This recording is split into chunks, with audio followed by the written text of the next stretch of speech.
바울 사도가 고린도 교회를 향하여 쓴 첫 번째 편지, 우리 고린도전서를 저희가 5번에 나눠서 지금 다루고 있습니다. 근데 실제로 고린도전서에 나오는 내용을 크게 5가지 주제로 저희들이 정리할 수 있다라고 생각이 됩니다. 지난주에 우리가 함께 나눴던 이야기, 오직 십자가에 못 박히신 그리스도만이 우리의 사고의 중심이 되어야 된다라는 그 말씀의 실제적인 그 상황은 고린도 교회가 4개의 당파로 나누어져서 서로 자기가 옳다, 자기가 더 훌륭하다라고 하는 이런 교만 속에 빠져 있었던 사건을 얘기하고 있는데요. 이 문제를 1장에서 4장까지 다룬다고 이렇게 말할 수 있을 것 같습니다. 그리고 5장에서부터 시작해서 7장, 심지어는 결혼에 대한 문제까지 다루는 것이 음행하는 문제에 대해서 다루고 있는 내용이라고 생각합니다. 그래서 이 내용을 오늘 저희가 함께 다루게 되겠고요. 그리고 이제 다음 주에는 8장에서 10장에 나오는 우상에게 바친 음식을 먹는 문제에 대해서 우리가 함께 이야기를 나누게 되겠고, 그 다음에 4번째 메시지는 굉장히 많은 내용들이 담겨져 있는데 11장에서 남녀의 질서의 문제에 대해서 여자가 기도할 때 머리를 가리는 일이라든지, 또 성령의 은사, 성만찬, 사랑의 법, 예언과 또 방언에 대해서 이런 이야기를 많이 하고 있는데, 사실은 이 모든 내용을 그 예배라고 하는 이 퍼블릭 월십, 이 공예배 안에서 어떤 질서가 지켜져야 되는지라는 관점에서 볼 때 가장 정확하다고 생각합니다. 그래서 하나님은 무질서의 하나님이 아니요 오직 화평의 하나님, 질서의 하나님이다라고 이야기하는 내용으로 보면 많은 의문들이 풀리는 것 같습니다. 그래서 그 얘기를 이제 하게 될 거고, 마지막 5번째 터픽은 15장 한 장에 굉장히 길게 다루고 있는 이 육체의 부활에 대한 이야기입니다. 그래서 이러한 5가지의 주제 속에 고린도전서가 담겨지는 것 같아서요. 오늘은 이 2번째 음행의 문제에 대해서 이야기를 하지만, 사실은 좀 더 포괄적으로 우리의 몸에 대한 이야기를 좀 함께 나눠보려고 합니다. 성도에게 몸이란 어떤 의미를 갖고 있을까? 우리에게 우리의 육체, 이 몸이 어떤 의미를 갖고 있을까라는 질문을 해보면 우리 나름대로 답을 갖고는 있을 것 같은데, 사실은 좀 혼란스럽다라는 생각을 안 할 수가 없는 것 같습니다. 제가 오늘 말씀에 나와 있는 내용을 이렇게 정리하면서 이 말씀이 지금 강조하고 있는 포인트를 계속 반복적으로 이렇게 읽고 또 읽고 또 읽고 또 묵상하고 하다 보니까 거기에 제 나름대로 느끼는 느낌, 감정은 뭐였냐면 일종의 충격이었습니다. 제가 굉장히 복음적으로 생각하고 있다고 생각을 하고 있었지만, 그러나 실제적으로 이 바울 사도의 파격적인 신학에 들여다보니까 사실은 제가 생각하는 것보다도 훨씬 더 몸에 대한 강조를 하고 있다라는 것이죠. 놀랍습니다. 왜냐하면 적어도 고린도 전설을 이해하기 위해서 한 가지 좀 배경이 필요하다면 그것이 그 당시 문화인데요. 이 헬라 문화, 이 헬레니스틱, 그릭, 이 헬라 문화의, 히랍 문화의 관점에서 보았을 때 이것이 얼마나 더 충격적인 말인지 우리가 이해할 수 있을 것 같습니다. 여러분, 고린도라고 하는 도시는 오늘로 이야기하면 그리스의 한 일부분이고, 그 당시에 헬라 철학, 이 헬라 사람들의 이 깊은 정신세계 속에 파묻혀 있는 그런 사람들이었던 것이죠. 오늘 사실 서구에 그러한 영향이 여전히 계속되고 있는데, 이러한 헬라 문화, 헬라 철학 가운데서 그 사람들은 육체에 대해서 어떻게 생각하고 있었느냐?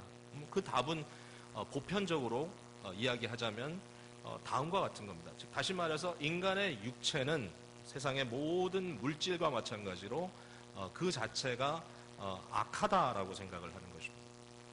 그 자체가 어떤 그 이상의 세계, 이데아의 세계가 담기기에는 그것을 리지스트하고 그것을 반박하는 그러한 잘못된 존재다라고 그들이 생각하는 거죠. 그래서 혹시 이게 도움이 될지 모르겠습니다만은 이런 얘기입니다. 이데아의 세계가 있다고 얘기하죠. 플라톤 같은 경우에. 거기에는 우리의 마음으로, 우리의 정신으로 생각해 볼 수 있는, 예를 들면 완벽한 삼각형이 있다. 완벽한 삼각형. 여러분, 삼각형이 어떻게 생겼는지 머릿속에서 한번 이렇게 생각해 보세요. 트라이앵글.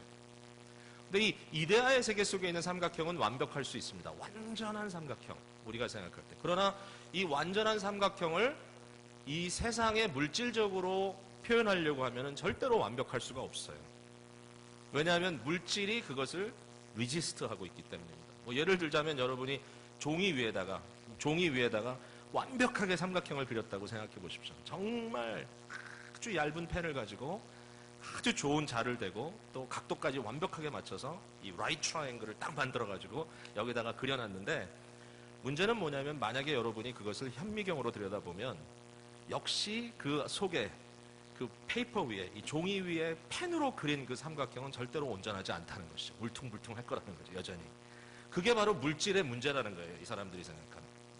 우리의 마음속에 품을 수 있는 완벽함, 이 퍼펙션이 있는데, 그러한 퍼펙트한 것이 물질 세계에 부딪혔을 때는 퍼펙트하지 않게 된다. 그러므로 물질 세계는 부족하다, 약하다, 결국은 악하다까지라는 결론이 나오는 것이죠. 물질 세계 속에 완벽함이라는 것은 있을 수 없다. 그래서 많은 헬라 문화권에 있는 사람들의 생각은 뭐냐면, 우리의 몸도 그와 마찬가지이기 때문에, 우리의 정신 세계를 도리어 방해하는 존재이기 때문에 이 몸이라고 하는 것은 결국 이 세상에서 잠깐 있다 없어질 것이다 라고 그들이 이제 생각하는 것이죠. 그래서 이 몸을 대할 때 두 가지 방향으로 대하는 겁니다. 하나는 몸을 아주 가꾸질 않고 몸을 아주 천시합니다. 몸을 경시 여겨서 몸을 학대하는 것이죠. 씻지도 않고 몸을 위해서, 건강을 위해서 뭐 운동 같은 것도 하지 않고 그냥 몸을 그대로 방치한 상태로 그냥 빨리 이렇게 다 너덜너덜 이렇게 다 낡아져서 빨리 떨어져 없어지는 것이 좋다, 몸은. 이런 식으로 굉장히 몸을 학대하는 그러한 삶을 살아가는 그런 반응이 있었고요. 또 다른 한편으로는 몸이 할 수 있는 지금 이 시대에서 가장 최선의 것이 뭐냐? 결국은 쾌락밖에 없다. 그래서 내 몸이 하는 것과 나의 영혼의 상태와는 전혀 무관한 것이니까, 몸이 내 영혼에 영향을 미치는 것도 아니고 영혼이 내 몸을 어떻게 구원할 수도 없기 때문에 몸은 쾌락을 위해서 온전히 내주는 것이 더 낫다. 그래서 성적으로도 쾌락을 추구하고 뭐 음식이나 모든 면에 있어서 그냥 몸이 쾌락을 느끼는 대로 방치해두는 이러한 방법의 삶도 있었던 것이죠. 나중에 이제 영지주의가 기독교 그 역사 이후에 계속 연속적으로 나오면서 이런 문제가 굉장히 심각한 문제로 대두되는 것을 저희들이 볼 수가 있습니다. 자, 이와 같은 사상을 갖고 있는 이 시대에 복음이 그 사람들에게 들어갔습니다. 자, 고린도 사람들에게 복음이 들어가서 고린도 교회가 형성이 되고 그들에게 이 복음적 삶을 요구하고 있는 판에, 자, 어떤 상황이 벌어졌냐면 교회 안에 음행한 자가 생긴 겁니다. 뭐 한둘이었겠습니까? 특별히 바울 사도가 5장에 지금 지적하고 있는 음행이라고 하는 것은 사실 굉장히 낯뜨거운 부끄러운 일이었습니다. 한 남자가 자기의 그 아버지의 아내와 산다는 겁니다. 이게 뭐죠? 스텝마더이죠? 스텝마더. 그러니까 사실은 어머니 뻘 되는 사람하고 결국은 살림을 차렸다는 것이죠. 그러니까 이러한 상황이 이루어지고 있는데 그 당시에 고린도 교회의 반응은 무엇이었냐면은 뭐 지 몸뚱이 갖고 지가 한다는데 누가 뭐라 그러겠어. 이러한 반응이었던 것이죠. 결국은 아무도 뭐라고 할 것이 없다. 뭐 다 뭐 사람들이 그렇게 산다. 근데 바울 사도는 이 문제를 들여다보면서 뭐라 그러냐면은 너희들 부끄럽지 않느냐. 이러한 음행은 믿지 않는 사람들 사회에서도 조차 찾아볼 수 없는 만큼의 이러한 음행인데도 불구하고 너희들이 뭐 잘났다고 아무 일도 없는 것처럼 왜 그것 갖고 문제를 삼느냐는 식으로 이렇게 이야기를 하고 있는 것, 이것이 옳지 않다라고 이제 바울이 얘기하는 거죠. 결국 이제 이슈가 뭐냐면은 고린도 교회에 복음이 들어갔지만 사실상 그 사람들이 몸담고 있었던 문화의 영향 속에 그들은 여전히 있었던 것이고, 그렇기 때문에 인간의 몸 자체에 대해서 지극히 경시하는 경향이 있었고, 이런 음행이나 성적인 범죄에 대해서도 아니 뭐 몸이 하는 것과 내 영혼과는 별 상관이 없지 않느냐까지 생각하고 있었던 것 같다라는 것이죠. 여기에 대해서 바울 사도가 오늘 본문에 특별히 강조해서 하는 말은 좀 충격적입니다. 우리가 들어도 충격적입니다. 우리가 살고 있는 이 시대는 몸에 대해서 상당히 좀 우대하는 시대인 것 같잖아요. 나중에 또 말씀을 좀 드리겠습니다만 오늘날 우리는 웰비잉에 대해서 굉장히 관심 갖고 있는 시대지만, 그럼에도 불구하고 우리의 굉장히 자기중심적이고 현세적인 이러한 몸 관리의 개념에 비교해 보았을 때도 바울 사도가 말하는 내용은 굉장히 파격적이다라는 것이죠. 바울이 뭐라고 얘기하는지 한번 들어보세요. 13장 이 뒷부분에 보니까 이렇게 써 있어요. 몸은 음란을 위하여 있지 않고 오직 주를 위하여 있으며 주는 몸을 위하여 계시느니라. 우리의 몸은 주를 위하여 있다. 여기까지는 좀 받아들여져요. 그대로 쉽게. 근데 그 다음에 주는 몸을 위하여 계신다. 이 주라는 주는 예수님을 의미합니다. 자, 예수님이 몸을 위하여 계시느니라 라는 말이 여러분에게 어떻게 들려지나요? 이 말이 예수님께서 내 몸을 좀 위해 주시나 보다 이렇게 생각하시나요? 근데 사실은 그것보다 훨씬 더 깊은 복음을 얘기하고 있는 겁니다. 여러분, 예수님이 누굽니까? 예수님은 하나님이십니다. 기독교가 말하는 복음은 하나님이 인간이 되어 이 땅에 오셨다는 것입니다. 인간이 된다는 것은 육신을 입고 왔다는 얘기입니다. 근데 우리 예수님은 어떤 육신을 입고 오셨냐면은 물론 연약하기는 한데 그러나 그 육신은 죄가 없는 육신입니다. 예수님의 육체를 생각할 때 우리는 갑자기 새로운 가능성을 보게 됩니다. 죄 없는 육체가 있다고?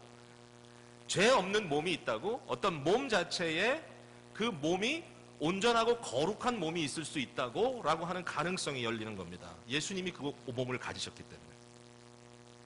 그래서 이게 모든 것이 다 바뀌어지는 겁니다. 헬라 사람들의 관점에서는 이해가 되지 않아요. 어떻게 죄 없는 몸, 온전한 몸이 있다는 말이냐? 그러나 예수님은 홀리, 거룩한 몸을 가지고 이 땅에 오셨다는 것입니다. 죄 없는 몸을 가지고. 뿐만 아니라 그 예수님께서 어떻게 하셨냐면은 그 다음에 보니까 하나님이 주를 다시 살리셨고 그 몸은 이 세상에 죄 없는 몸으로 온 것뿐만 아니라 죄 없는 그분이 고난당하시고 그 몸이 죽임을 당하셨지만 그러나 하나님이 그 몸의 연속으로 그를 부활의 영광으로 이끄셔서 이제는 죄 없는 몸이 아니라 약하지도 않고 영광스러운 완벽한 영원한 몸으로 예수님께 주셨다라는 말이고 거기에서 끝나는 것이 아니라 또한 그의 권능으로 우리도 다시 살리시리라. 이게 연결이 되는 거예요.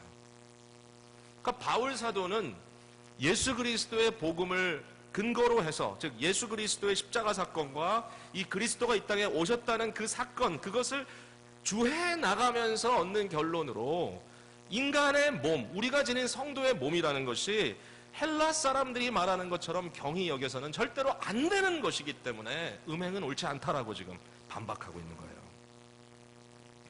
자, 몸이 굉장히 귀하다라는 말씀을 바울 사도가 해주시는데 자, 왜 우리 몸이 정말 이렇게 가치가 있는 것일까? 바울 사도가 적어도 여기에 4가지의 중요한 포인트를 우리에게 제시하고 있어요. 빨리빨리 넘어갈게요. 자, 첫 번째 포인트는 뭐냐면 이미 제가 언급을 했는데 우리의 몸이 부활과 연결되어 있다라고 얘기하는 거예요. 우리의 몸이 부활과 연결되어 있다. 또한 그의 권능으로 우리를 다시 살리시리라. 예수 그리스도의 영광의 부활의 몸이 지금 존재하는 것처럼 우리의 몸도 예수 그리스도의 부활의 몸과 같이 영광스러운 몸을 입게 될 것이다. 근데 여러분 이것이 현재 우리가 갖고 있는 이 몸뚱아리하고 부활의 몸하고 완전히 단절됐다가 다시 시작하는 것이 아니라 우리가 가지고 있는 이 몸과 장차 부활할 부활의 몸이 본질상 연결이 되어 있다는 거예요. 물론 트랜스포메이션, 완전히 새롭게 이것이 개조되지만 그러나 기본적으로 이 몸의 근거가 여전히 남아있을 거라는 사실이에요. 그러니까 우리가 영광 중에 이제 부활한 몸을 입고 서로를 다시 보았을 때 우리가 보는 여러분, 저와 여러분 서로를 봤을 때 그 사람 알게 될 거라는 것이죠. 물론 지금보다는 상상할 수 없이 영광스럽고 아름다운 모습이겠지만 그러나 그럼에도 불구하고 우리의 몸의 존재 자체가 완전히 말살됐다가 새로운 완전히 돌연변의 다른 것 생긴 것이 아니라 지금 우리가 가지고 있는 몸과 장차 부활할 몸에는 연결이 있다라는 것입니다. 본질적으로. 바울이 이것을 지금 강조하고 있습니다. 자, 여러분 오늘날 외모, 이 지상주의라고 하는 뭐 이런 나름대로의 어떤 외모에 대한 관심이 많은데요. 그래서 뭐 요새는 뭐 다 이렇게 좀 못생긴 데 있습니다. 바꾸고 뭐 이런 것도 굉장히 당연시 생각하는 그런 시대인데 뭐 이런 얘기 들었어요. 뭐 치아 교정하면 뭐 그거 뭐 나쁘다고 할 사람 하나도 없지 않느냐. 옛날에 어린아이들 보면 브레이스 다 이빨에 하고 다녔잖아요.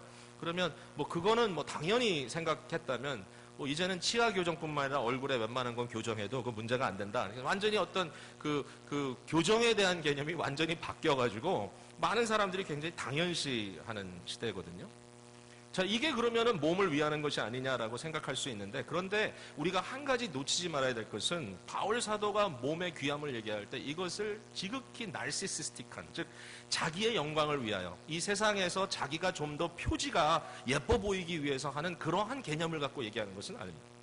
훨씬 더 포괄적으로 그냥 좀 예뻐 보이겠다는 것이 아니라 정말 우리의 존재로서의 몸이 얼마나 귀중한 가치를 지니고 있는가. 사실은 고치지 않아도, 어떤 의미에서 보면 고치지 않아도 우리의 몸을 귀히 보시는 하나님, 그 관점에서 나의 육신을 그리스도 안에서 귀히 볼 수 있는 것이 사실은 어떻게 보면 더 분명한 내용이 아닌가 생각이 됩니다.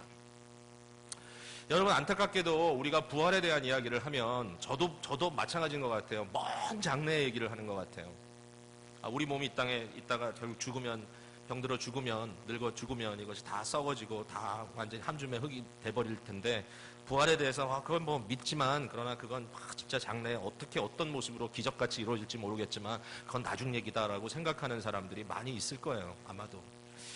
근데 바울 사도의 이 글을 들여다보면요, 우리가 한 가지 느끼는 게 뭐냐면 바울의 마음속에는 얼전시가 있었던 거예요. 얼전시가. 마음이 급해요. 심지어는 얼마나 바울이 마음이 급한가 하면요, 이제 예수님께서 곧 오실 것 같아요. 바울은 자기가 생애를 마치기 전에 임박한 예수님의 재림이 있을 것이고, 그 재림이 있기 전에 복음이 땅끝까지 전파될 것이고, 땅끝까지 전파되는 그 과정 속에 우리 믿는 자들에겐 핍박과 환란이 있을 것이고, 그러나 곧 그리스도의 오심과 함께 우리의 육체의 부활이 있을 것이다. 그게 바울의 기대감이에요.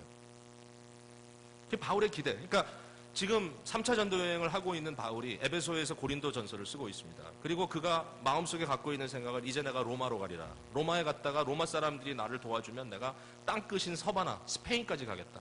내가 스페인에 가서 거기에서 교회를 개척하고 거기에 복음이 전파돼서 그 땅끝에서 복음을 듣고 예수 믿는 사람들이 일어나 하나님을 경배하는 교회가 세워지면 마지막이다. 바울은 이 생각하고 있어. 그러니까 불과 몇 년만 지나면 이 일이 이루어질 거라고 하는 기대감 속에 바울이 있는 거예요.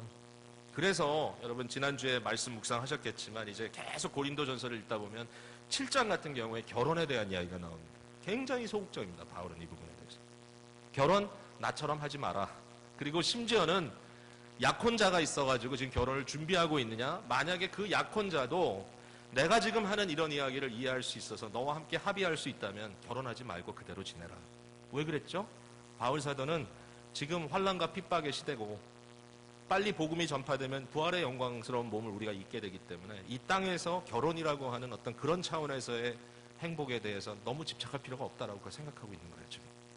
그런 관점에서 보면 돼요. 바울의 마음이에요. 이게 지금 이렇게 지금 가고 있다. 그러니까 바울 자신도 싱글이에요, 자기가 이때. 그러면서 하는 말이, 결혼하면 아내를 위해서 걱정해야 되고, 아내는 남편이 걱정해야 되고, 또 자녀 위해서 걱정해야 되잖아요. 바울은 매일매일 죽음 앞에 있어요. 매일 죽을 것 같아. 나는 날마다 죽음의 이 위험 앞에 있다라고 스스로 얘기하고 있잖아요. 그러니까 바울이 그런 관점에서는 결혼이라는 것은 사실 무책임한 것처럼 느낀 것 같아, 그 상황에서는. 내가 죽으면 내 아내는, 내 자녀는, 아마 이런 고민을 안 할 수가 없으니까 바울이 하는 말이 뭐냐면, 부활이 우리 눈앞에 와 있으니까 만약에 하나님께서 너희로 하여금 이 음행의 문제, 이 성적인 어떤 그런 이 템테이션의 문제에 너희가 이길 수 있는 능력이 있다면 혼자 살아라. 이렇게까지 얘기를 하는 거예요. 바울에게 있어서 부활이라는 것은 눈앞에 와 있던 현실이에요. 그러니까 바울이 이런 얘기를 할 때는 단순히 그냥 뭐 wishful thinking, 언젠가 그런 일이 있을 것이다라는 추상적인 이야기를 하는 것이 아니라, 지금 우리의 연약한 육체, 지금은 우리의 죄의 영향 아래에 있는 육체라도 결국 그리스도가 곧 오실 거고, 곧 오시는 그리스도의 그 영광 앞에 우리의 몸이 완전히 새롭게 부활의 몸을 입을 것이다. 이런 기대감을 갖고 있는 거예요. 시간이 많이 남지 않았다라고 바울이 얘기합니다. 글쎄, 오늘 지금에서 보면은 그때가 훨씬 더 가까운 거 아니에요? 언제 우리 주님이 오실지. 요새는 지금 그런 기도 나오지 않아요? 주여 어서 오시옵소서. 그런 기도가 아직은 안 나온다고요? 예. 우리가 이 세상에 일어나는 일들을 보면 요새는 그런 생각이 들어요. 정말 다음 세대가 어떻게 자라날지 걱정도 좀 되고. 하나님께서 하시겠죠. 자, 그 다음에 우리의 몸이 부활할 것이기 때문이뿐만 아니라 지금 현재적으로 어떤 일이 좀 벌어지고 있느냐. 두 번째 우리의 몸이 귀한 이유는 우리의 몸이 그리스도의 지체이기 때문이다라고 말합니다. 15절에 너희 몸이 그리스도의 지체인 줄을 알지 못하느냐. 여러분, 이게 좀 샤킹하지 않습니까? 자, 제 말을 들어보세요. 우리가 일반적으로 교회는 그리스도의 몸이다라는 말을 많이 하죠. 그리고 우리가 그리스도의 몸의 지체가 됐다는 말을 잘 해요. 근데 일반적으로 그런 이야기를 할 때 우리는 사실은 굉장히 좀 추상적입니다. 그리스도의 몸, 교회, 우리의 어떤 공동체성, 우리가 믿음으로 하나 된 이런 회중이 되었다는 것, 그리스도의 존재가, 그의 영광된 존재가 지금 하늘에 계신데 그는 교회의 대표자요 머리시고 우리는 이 세상의 교회를 드러내는 어떠한 공동체적인 그러한 존재다. 근데 바울 사도는 이것을 굉장히 구체적으로 끌고 내려가요. 뭐라고 얘기하냐면 여기는 분명히 어떤 정신세계의 것을 이야기하는 것이 아니라 우리의 육체를 얘기하고 있는 거거든요. 지금 바울은 지금 육체 얘기거든요. 근데 이렇게 얘기하는 거예요. 너희의 몸이 그리스도의 지체다. 우리의 몸이 그리스도의 지체다. 그렇게 이야기하면서 이것을 단순히 너희 몸이 그리스도의 도구로 사용받을 수 있다라는 어떤 가능성을 이야기하는 것이 아니라 이미 너희의 몸은 그리스도의 지체가 되었다라고 완전히 확고하게 얘기하고 있는 거예요. 존재론적으로. 어떤 역할을 말하는 것이 아니라 우리 몸 자체 존재가 그리스도의 몸의 이제는 일부다라고 이렇게 이야기를 하고 있는 거예요. 자, 이 말은 잘못 이해하면 심각한 문제를 이야기할 수 있는 거예요. 우리가 하나님이 될 수는 없어요. 거기에 혼란이 있어서는 안 돼요. 예수님의 어떤 신성에 내가 어떤 그 영향을 받을 수는 있지만 내가 갑자기 하나님이 될 수는 없어요. 그러나 교회라고 하는 이 미스테리 속에서 우리가 그리스도의 실제적인 그 거룩한 영광스러운 몸에 성령의 역사를 통하여 같이 하나 되는 역사를 경험한다라는 거예요. 우리가 그리스도의 몸과 지금 일치되고 있다라는 거예요. 우리의 몸이. 이게 너무 어려워요, 사실. 이게 지금 무슨 얘기인가. 근데 놓칠 수가 없어요. 바울이 얼마나 파격적인 얘기를 하냐면은 내가 그리스도의 지체를 가지고 창녀의 지체를 만들겠느냐. 참 무시무시한 얘기죠. 바울이 하는 얘기예요. 네가 만약에 여기 지금 이방 우상을 숭배하는 그러한 이 신당에 가서 거기에 이 어떤 종교의 이름으로 창녀 노릇을 하는 그런 여자들과 너희의 몸을 합한다면 네가 지금 뭘 하는 건지 아느냐? 네가 범죄한 게 아니야. 너의 몸을, 즉 그리스도의 몸을 창기와 합한 거야. 이게 가능하냐? 이렇게 지금 얘기를 하는 거예요, 바울 사도가. 굉장히 놀라운 말이 아닙니까? 우리의 몸 자체가 그리스도의 지체가 되었으니 우리의 몸을 가지고 하는 그 자체가 그리스도가 하는 것이 되어버리는 이런 엄청난 현실이 우리에게 와 있다라는 것이죠. 우리의 몸을 통하여 그리스도가 영화롭게 될 것인가? 아니면 우리의 몸을 통하여 그리스도가 죄에 노출되게 될 것인가? 자, 이만큼도 이제 이해를 해야 돼요, 우리가. 그래야 이게 지금 바울 사도의 깊이를 이해할 수가 있어요. 한 단계 더 갑니다. 더 무시무시합니다. 19절에 우리의 몸이 귀한 이유는 우리의 몸이 성령의 전이기 때문입니다. 19절에 너희 몸은 너희가 하나님께로부터 받은 바 너희 가운데 계신 성령의 전인 줄을 알지 못하느냐. 너희는 너희 자신의 것이 아니라. 성령의 전, 이 전이라는 말은 성전을 의미하는 거거든요. 구약의 성막이나 성전에 보면 성령께서 임재하셨어요. 그 성령께서 임재하셔서 영광의 구름이 그것을 가득 채웠어요. 그리고 불기둥과 구름기둥으로 그 위에 머물기도 하셨어요. 오늘날 종말적 성전이 뭐냐? 여러분, 바울 사도가 지금 이 이야기를 하고 있을 때는 예루살렘에 여전히 헤롯의 성전이 서 있단 말입니다. 유대인들은 그 성전이 하나님의 임재라고들 생각하는 거죠. 이 성전이 서 있는 그 시대에 바울 사도가 하는 말이 그 성전은 오직 건물일 뿐이다. 그 성전은 영광이 떠났다라고 얘기하는 거죠. 그게 성전이 아니다. 성령께서 지금 어디 임하여 계시느냐? 오순절 다락방 사건을 통하여 성령이 교회에 임했고 오늘 어디든지 주의 이름을 부르는 공동체 위에 성령께서 거하시고 계신다. 지금 바울 사도의 성전, 이 성전의 개념은 굉장히 종말적입니다. 종말이 왔다는 겁니다. 건물로서의 성전은 이미 그리스도의 죽으심과 함께 무너졌고 이제 곧 무너질 거죠, 사실상. 이 성전이 우리가 바라봐야 될 성전이 아니라 이미 성령의 임재는 교회와 함께 계신다. 그래서 고린도전서 3장 이 16절에 너희는 너희가 하나님의 성전인 것과 하나님의 성령이 너희 안에 계시는 것을 알지 못하느냐. 여기에 너희는 복수입니다. 우리의 공동체 안에 지금 이 예배 현장에 성령께서 와 계셔서 그의 영광의 임재를 우리 가운데 베풀고 계시다고 하는 이 사실을 우리가 믿음으로 확인하고 있는 거잖아요. 지금도. 여기가 성전이다. This is the temple of God. 근데 여러분 거기서 끝나는 게 아니에요. 더 한 단계 더 들어가. 너희 몸은, 이 몸은 전체를 놓고 얘기하는 게 아닙니다. 여러분 한 사람 한 사람을 놓고 얘기하는 겁니다. 너의 몸은 하나님께로 받은 바 너희 가운데 계신 성령의 전인 줄을 알지 못하느냐. 그럼 바울 사도는 고린도라고 하는 이방 땅에 교회가 세워지고 그 교회가 성전이 되고 뿐만 아니라 거기에 성도들이 일어나서 그 성도들이 여기저기를 오가면서 성령의 전이 한 곳에 있는 것이 아니라 여기저기로 지금 퍼져나가고 있는 이 모습을 보면서 마지막 때가 왔다라고 그는 확신하고 있는 거예요. 저와 여러분의 몸은 성령의 전입니다. 그래서 귀하다는 거예요. 우리 몸에 성령이 계시다는 거예요. 아멘? 마지막 네 번째로 왜 우리가 귀한가? 그것은 우리 몸이 예수님의 피로 값주고 산 것이기 때문이에요. 19절 마지막 부분에 너희는 너희 자신의 것이 아니라 값으로 산 것이 되었으니 그런즉 너희는 몸으로 하나님께 영광을 돌리라. 우리 몸이 우리 건 줄 알았어요. 그래서 내 몸을 학대하고서라도 내가 조금만 더 열심히 해서 돈을 더 많이 버는 것이 내게 몸을 갖고 할 수 있는 일이라고 내 스스로 생각했어요. 그런데 바울 사도는 분명히 얘기합니다. 우리의 몸이 더 이상 우리의 종이 아니에요. 헬라인들은 자기의 몸은 자기의 종이라고 생각해서 부려먹었어요. 그러나 우리의 몸은 우리의 종이 아니라 하나님의 소유예요. 하나님께서 우리에게 맡겨주신 거예요. 예수님의 피 흘림의 결과가 우리의 영혼만을 구원한 것이 아니라 우리의 몸도 하나님께 온전히 속하도록 만들어 주셨다라는 거예요.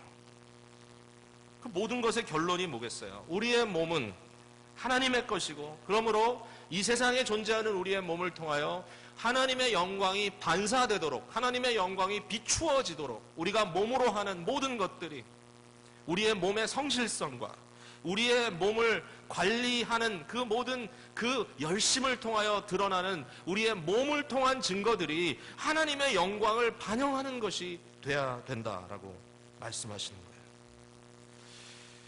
우리가 말하고 있는 신학은요, 그냥 어떻게 해서든지 이 땅을 그냥 살다가 죽을 때 되면 이 몸은 다 한 줌 흙이 되고 우리 영혼만 천당에 가서 그냥 영원토록 붕붕 날아다니며 살 거다.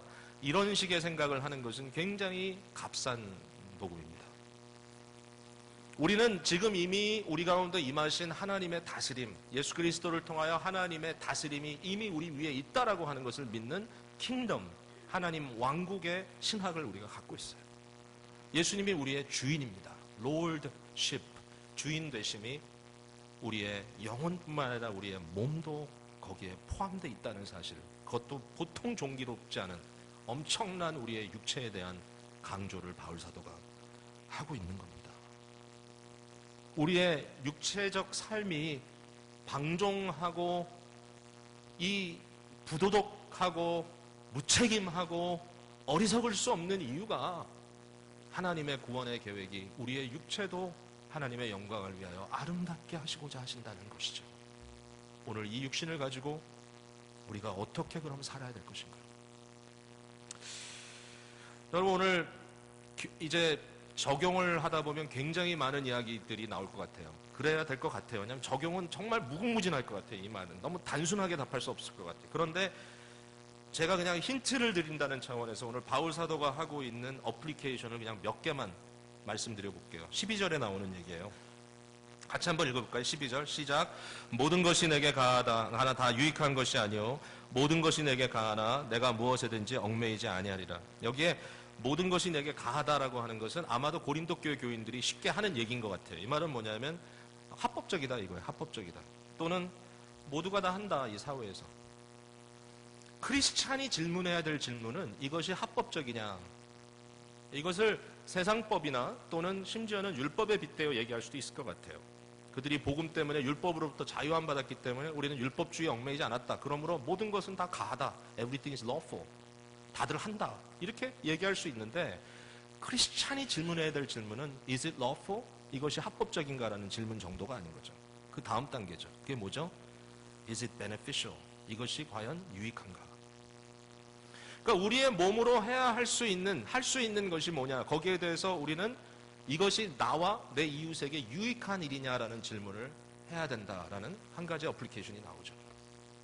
과연 이것이 유익한가? 하나님께서 우리에게 주신 삶의 규범은 그렇게 복잡하지 않죠. 물론 쉬운 것만도 아니지만 내 이웃을 내 몸과 같이 사랑하고 너의 하나님을 너의 전심을 다하여 모든 것을 다하여 사랑하라.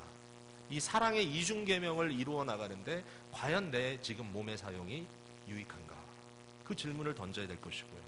또 하나는 뭐냐면 똑같습니다. 이것이 합법적이냐라는 질문을 하지 말고 내가 무엇에든지 얽매이지 아니하리라. 이건 무슨 얘기죠? 혹시라도 우리 자신을 돌이켜 봤을 때 우리의 몸이 무엇인가에 지금 붙들려서 자유를 놓치고 있다면 우리의 몸이 예를 들자면 어떤 중독에 빠져 있다든지 그것이 무엇이든지 간에 쾌락이든 뭐 마약이든 도박이든 우리의 몸 자체가 어떠한 행동과 어떤 반경에 지금 죄에 중독돼서 그것의 얽매임으로 헤어나오지 못하고 있다면 바울 사도가 하는 얘기는 이겁니다. 그것을 너희가 떨칠 수 있도록 기도하라는 말씀일 것입니다. 왜 떨쳐야 되죠? 우리의 몸이 하나님의 도구로 마음껏 사용받을 수 있도록 자유로워야만 한다는 것입니다. 죄로부터 자유로워지는 죄의 어떠한 그 집중적인 역사에서부터 자유되지 않으면 안 된다라고 하는 바울 사도의 말씀인 것 같아요. 무엇이든지 우리의 마음속에 있는 이 욕심이 우리의 육신을 사로잡아서 그것이 어떠한 파괴적인 행위로 중독적인 행위로 우리 자신을 무기력하게 만드는 행위로 끊임없이 우리를 치닫게 한다면 오늘 이 시간에 주의 성령의 전이 됐으니 성령이 우리 가운데 거하시고 떠하시지 않으시기 때문에 그 성령께 주여 내가 다 주님을 근심되게 하는 것이 아니라 주님으로 충만히 채워지는 인격적인 주님의 역사를 가득 경험하는 나의 육체가 되기를 소망합니다. 이렇게 주님 앞에 기도하는 것이 너무나 필요할 것이다 라는 얘기입니다. 말씀을 맺겠습니다. 말씀을 맺으면서 저는 갑자기 이런 생각이 들었습니다. 이 교회라고 하는 것이 참 재밌다. 여러분 오늘 이 시간에 우리 예배 드리는데요. 이 자리에 나오신 분들 뭐 서로 보세요 한번. 뭐가 나와 있는지. 뭐가 나와 있어요? 몸들이 다 나와 있어요. 여기. 몸들이 다 나와 있어요. 이 시간과 이 시간대와 이 공간 안에 우리가 동시에 다 어그리 해가지고 이 자리에 나와서 지금 같은 예배를 드리고 있어요. 근데 다 우리가 몸을 갖고 나왔어요. 네, 혹시 몸만 있고 정신은 딴 데 두신 분이 계신지 모르겠지만 그래도 중요한 것은 우리의 몸이 여기 나와 있어요. 몸이. 우리의 존재가 그냥 내 마음이 거기 있어가 아니라 내가 몸으로 이 자리에 나와 있어요. 여러분 이 시대가 어떤 시대입니까? 이 시대는 디지털 시대입니다. 디지털 시대. 디지털적이라는 것은 어떤 시간과 공간의 개념을 나름대로 극복해낼 수 있는 그러한 하나의 좀 새로운 개념입니다. 만약에 우리가 디지털적인 교회를 한다면 이처럼 다 같이 모여 있을 필요가 없을 수도 있습니다. 예를 들면 사이버 스페이스로 들어가서 각자 컴퓨터 모니터를 켜고 있는 각 곳곳에서 함께 들어와서 뭔가를 할 수도 있을 겁니다. 근데 우리는 이 디지털 시대에 지극히 아날로그적인 행동을 지금 하고 있습니다. 서로 몸뚱이를 서로 이렇게 대고 있으면서 내가 좋아하는 사람뿐만 아니라 좋지 않은 사람이 좋아하지 않는 사람이 이 자리에 있을 수 있다고 하는 충분한 가능성을 가지고도 우리는 여기 와서 앉아서 얼굴을 붉히고 어떨 때는 저 사람 얼굴을 보면 내 가슴이 막 벌렁벌렁 뛰는데도 불구하고 여전히 나는 이 자리에 나와서 서로 몸뚱아리를 바라보면서 앉아있다는 거죠. 그리고 갑자기 가슴이 뛰어요. 너무 재밌다고 생각이 들었어요. 왜냐하면은 여러분 기억나세요? 가든 그로브 커뮤니티 처치 로버트 슐러 목사님이 젊은 시절에 새로운 교회를 그쪽에 세웠는데 그 교회의 특징이 뭐였는지 여러분 기억하세요? Drive in Church. drive in, drive through. 그래서 그때는 어떻게 예배를 드렸냐면요. 저도 기억이 나요. 또 나중에 이 수정교회라고 큰 교회를 건물을 지었잖아요. 근데 벽이 열려요. 벽이 쫙 열리면서 저쪽에 차에 쫙 앉아있는 차에서 예배 드리는 사람들이 강단을 볼 수 있도록 그렇게 만들어놨어요. Drive in church. 얼마나 시대를 앞서가는 개념이에요. 디지털 개념이에요. 무슨 얘기죠? 물론 엄밀히 따지면 여전히 아날로그적이지만 그러나 이 개념적으로 봤을 때 이런 얘기예요. You don't have to be here. 너 차에서 네가 좋아하는 사람들만 같이 예배를 드려도 교회 온 거다 라고 얘기하는 거예요. 얼마나 기가 막힌 개념이에요. 세수를 안 하고 교회 나와도 돼요. 파자마 차림으로 나와도 상관없어요. 나가지만 않으면. 내가 제일 좋아하는 사람만 함께 내 차에 들어가서 같이 예배 드리면 돼요. 노래 잘 못하는 사람 내 뒤에서 노래하는 거 들어주지 않아도 돼요. 너무 편한 개념. 저는 그때 어떤 생각이 드냐면 야 기가 막히다. 아마도 곧 모든 교회들이 드라이브인 교회가 될 것 같다. 근데 제가 알기로는 오늘 이 시대에 드라이브인 교회는 이 세상에 하나도 없습니다. 더 이상. 여러분 그러고 나서 뭐가 생겼어요? TV로 예배 드린다는 말이 굉장히 유행했어요. 많은 사람들이 예배 드리세요? 나 집에서 TV로 예배 드려요. 왜냐하면 수많은 TV 채널에서 큰 교회들, 유명한 목사들이 나와가지고 예배하는 광경을 주일날마다 그냥 1시간씩 이렇게 쫙 방영하는 프로그램들이 굉장히 많았어요. 지금도 있죠, 물론. 그러나 한 시대는 그게 너무 유행했어요. 정말 많은 사람들이 이제 밖에 나갈 필요도 없어요. 제일 좋은 설교, 제일 좋은 교회, 내가 집에서 TV만 켜면 얼마든지 참여할 수 있어요 라고 생각을 했다는 거죠, 그 당시에. 근데 그리고 나서 이 소위 TV 이벤젤리스트들이 몰락하면서 심각한 문제들이 나타나는 것을 많은 사람들이 경험하고 아마도 오늘날 내가 TV 교회 다닌다 그러면 사람들이 웃을 거예요. 그거 무슨 짓이냐? 여러분 지금 이 순간에 우리는 여전히 아날로그적인 교회 행위를 하고 있습니다. 함께 몸뚱아리로 함께 모여서 이 시간에 이 자리에서 예배하고 있고 옆에 사람 손잡으면 손이 잡히고 이제 가서 친교실 가가지고 서로 함께 밥을 나눠 먹으면서 서로 이야기를 나누고 이야기 나누면서 먹던 밥풀도 좀 튀어가고 침도 좀 튀어도 it's okay. 왜? 지금 우리는 몸뚱아리로 같이 와 있으니까 불편함도 있고 뭔가 그것 때문에 오는 그런 후유증도 있을지도 모르지만 그러나 우리는 여전히 뭐예요? 아날로그적인 교회를 계속 유지하고 있어요. 이것을 가지고 시대에 역류하는 행동이라고 말할 수 있을까요? 아니요. 우리의 몸이 절대로 이 땅에서 벗어 던져버리고 없는 것처럼 생각할 수 있는 존재가 아니라는 것입니다. 우리의 몸은 하나님의 도구로 서로 사랑하고 서로 섬겨주고 서로 지켜주고 서로 따뜻하게 해주고 서로 우리의 몸을 통하여 나눔의 기쁨을 누리는 공동체, 이게 바로 교회의 모습이라는 것이죠.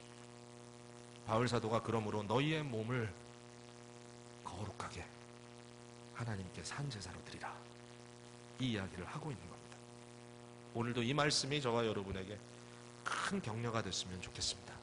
기도하겠습니다.